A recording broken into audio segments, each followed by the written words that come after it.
reconnaissance nationale pour une association et une femme nivernaise.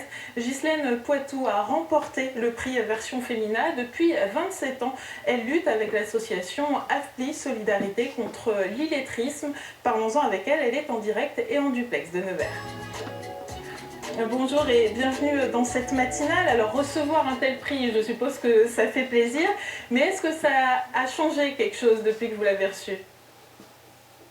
Oui, alors effectivement, c'est une reconnaissance extrêmement importante pour l'association.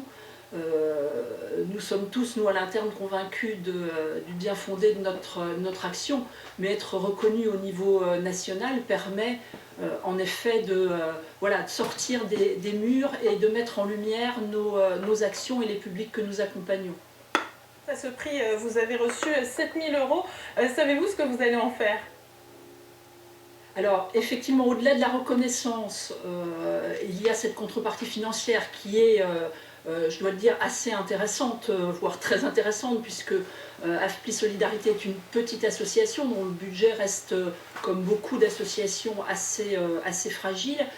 Et cette reconnaissance en termes financiers, nous avons bien sûr des projets, notamment en cours un projet de création d'un outil d'éducation à la citoyenneté. Nous sommes en train de travailler sur la création de cet outil.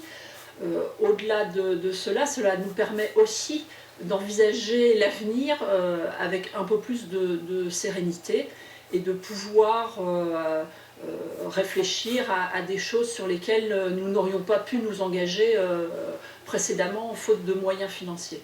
Oui, parce que vous existez quand même depuis 27 ans, ce n'est pas rien, et vous luttez contre l'illettrisme. Alors de quelle façon? Alors en effet, AFPLI Solidarité existe depuis 27 ans. Nos missions sont liées à la prévention de l'illettrisme, de l'analphabétisme, mais aussi à l'apprentissage de la langue française pour des publics non francophones. Majoritairement, ce sont ces publics que nous accueillons, et le public en situation d'illettrisme est un public assez marginal parce qu'un public assez invisible en réalité. Concernant le public en situation d'illettrisme, nous travaillons avec d'autres acteurs au niveau nivernais et notamment une plateforme de lutte contre l'illettrisme. Et nous travaillons avec l'ensemble des acteurs sociaux, des associations locales, des services publics, des structures d'accueil qui peuvent rencontrer ces publics et dont les besoins peuvent être satisfaits au sein de notre association. Et puis vous avez de nombreux bénévoles qui dispensent des cours. Je vous propose de regarder ensemble le sujet qui a été réalisé par nos confrères du National et puis on en reparle après. Dans 3 jours, des gestes, des images, pour en venir aux mots. Apprendre le français et ses codes à ceux qui ne les connaissent pas. Donc je vais vous demander de faire des petites phrases avec... C'est un des défis de cette association, pas tout à fait comme les autres. D'accord, langue française. On a développé des outils qui sont le plus visuels possible, sans tomber dans une simplification, en montrant qu'on arrive déjà pas mal à transmettre ces notions-là. Qu'est-ce que ça veut dire matina? Ils viennent du Tibet, de Guinée ou du Kosovo. Tous ont comme projet commun l'apprentissage du français. Mon but, c'est que tu travailles avec le personnage et pour là, tu dois parler bien. Je viens tous les jours et c'était très important pour moi. Parce que si tu ne parles pas français, c'est dur pour faire la vie ici. Alexandre fait partie des 110 bénévoles qui œuvrent dans cette association.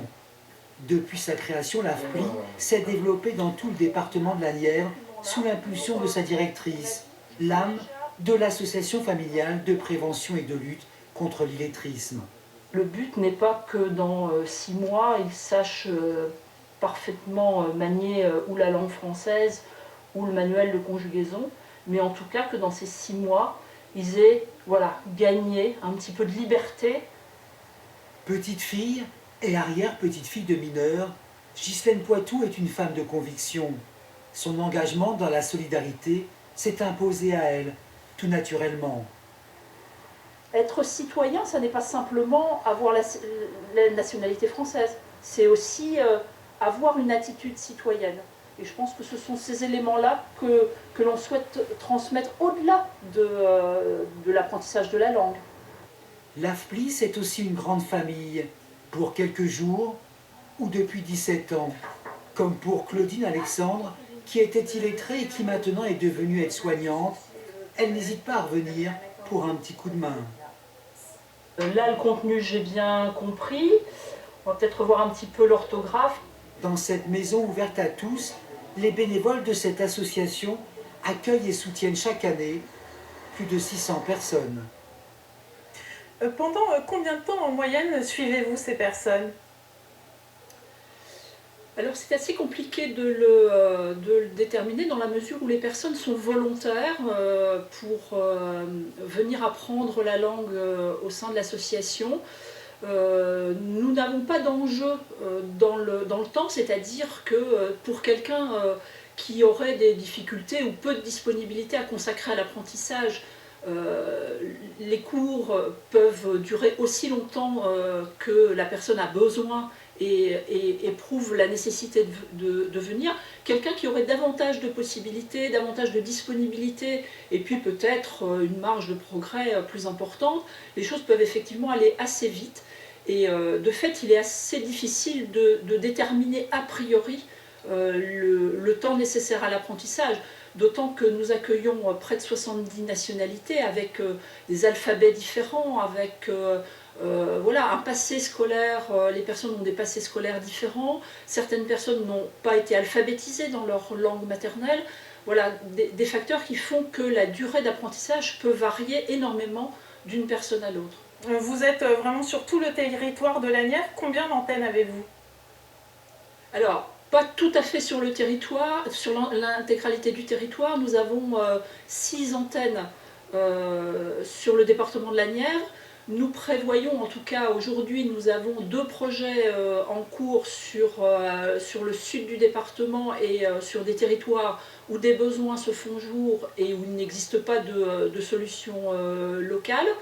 Voilà, l'AFPLI n'a pas vocation à être partout, mais à être là où les besoins sont identifiés et ne sont pas couverts par d'autres acteurs locaux.